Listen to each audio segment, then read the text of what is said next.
আসসালামু আলাইকুম। দেশ এবং দেশের বাইরে থেকে যারা আজকের রেসিপি দেখছেন অসংখ্য ধন্যবাদ আপনাদেরকে। আজকে বাহারি মিল্ক পুডিংয়ের রেসিপি নিয়ে হাজির হয়ে গেলাম আপনাদের সামনে। আমি পারুল আলম।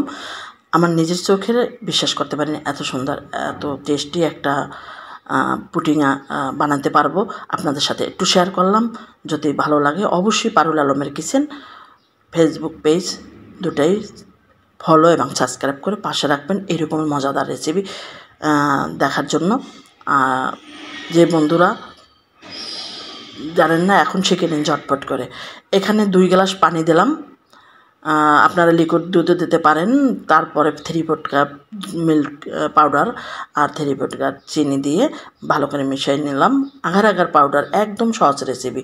4 চামচের 2 চামচ আগার আগার পাউডার দিলাম 2 গ্লাস পানির ভিতরে, দুধের ভিতরে। সেটা একটু মাপটা ঠিক রাখলে সব কিছু ঠিক হয়ে যায়। মিষ্টির জিনিসে একটু লবণ দিলে ভালো লাগে খেতে, এই জন্য 1 চিমটি লবণ দিয়ে এখানে কিন্তু আমি কনডেন্স মিল্ক ব্যবহার করছি 1/2 কাপের মতন, কিন্তু ভিডিওটা পড়ে গেছে সেজন্য দেখাতে পারিনি। ভালো করে 2-3টা বলক নিলেই কিন্তু রেডি। দেখেন একদম ঘন ঘন হয়ে আসছে, এখন কিন্তু রেডি হয়ে গেছে। এখন একটা সার্ভিং বলে ঢেলে দেব। এই একদম সহজ, কিন্তু একটু রেসিপিটা দেখে করবেন, তাহলে কিন্তু পারফেক্ট রেসিপি পেতে পারেন। এমন চমৎকার রেসিপি যা চোখ জুড়াই যাবে, মন জুড়াই যাবে, খেলে আত্মাও জুড়া যাবে। দ্বিতীয় অপশনে ওটা ঠান্ডা করতে দিয়েছি 1 ঘন্টার মধ্যেই ওটা জমে যাবে।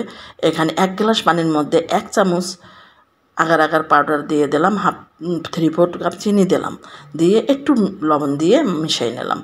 এখন 1-2টা বলক দিয়ে বাস, একদম সহজ। দেখেন কত কম সময়ের ভিতরে আপনাদেরকে রেসিপিটা দেখাইতেছি, তাহলেই বুঝতে পারবেন। কিন্তু একটু টিপস সহকারে অবশ্যই দেখবেন। এখন একটু ফুড কালার, আপনারা যে কোনো কালার ব্যবহার করতে পারেন। আমি রেড ফুড কালার ব্যবহার করছি, আপনারা যে কোনো ফুড কালার দিয়ে এটা করে নিতে পারেন।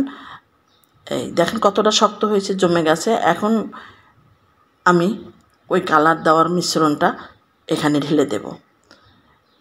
দেখেন গরম থাকতেই কিন্তু ঢালছি। একটু খুব আস্তে ধীরে করতে হবে কাজটা, ভিতর পর্যন্ত যেন পৌঁছে। এই জন্য কিছু নাপের সাহায্যে কিন্তু একটু আলগা করে দিতে হবে, যেন ভিতরে যায়, ভেঙে না যায় সেরকমের। আমি ভিডিওটা কাটিয়ে আপনারা প্রথম থেকে শেষ পর্যন্ত অবশ্যইভাবে দেখবেন, তারপর বানাবেন। দেখতে চমৎকার, খেতে কিন্তু আরও চমৎকার। দেখেন হয়ে গেছে, কিন্তু কতটা স্বচ্ছ হয়েছে, কতটা সুন্দর হয়েছে। এখন মোল্ড করি, তারপর দেখেন ঠান্ডা ঠান্ডা যদি আমরা খেতে পারি এই গরমে, যাকে দেবেন সেই চমকে যাবে। যেমন দেখতে লোভনীয়, তেমন খেতে কিন্তু অসাধারণ। এখন একটু কেটে দেখাই। এটা কেটে না দেখাইলে বুঝবেন না আর ভিতরটা কতটা জুচি আর কতটা টেস্টি। আমি নিজেই অবাক হয়ে গেছিলাম। এরকমের ঈদ অকেশনে যদি আপনাদের টেবিলে রাখেন, টেবিলটা জুড়াই যাবে। বাচ্চারা তো একদম, আর বয়স্ক যারা আছে তারা তো নরম তুলতলা, খেতে খুব টেস্টি বোধ করবে। আর মিষ্টি এটা খেলে আর মিষ্টির কোনো দরকার হয় না। দেখেন আর 1 পিস খেলে কিন্তু একদম আর কিছু দরকার হয় না, আমার দরকার হয় না। আমি একদম কেটে দেখেন খেতে খেতে আমি এখন চলে যাব পারুল আলম। পরবর্তীতে আবার ভালো কোনো রেসিপি নিয়ে বেঁচে থাকলে অবশ্যই আপনাদের মাঝে হাজির হয়ে যাব। রেসিপিটা শেয়ার করার অনুরোধ রইল, যেন সবাই শিখতে পারে, দেখতে পারে। ভালো থাকবেন সবাই। আপনাদের সুস্থতা কামনা করে শেষ করে দিচ্ছি আজকের রেসিপি। আল্লাহ হাফেজ। আসসালামু আলাইকুম ওয়া রাহমাতুল্লাহ।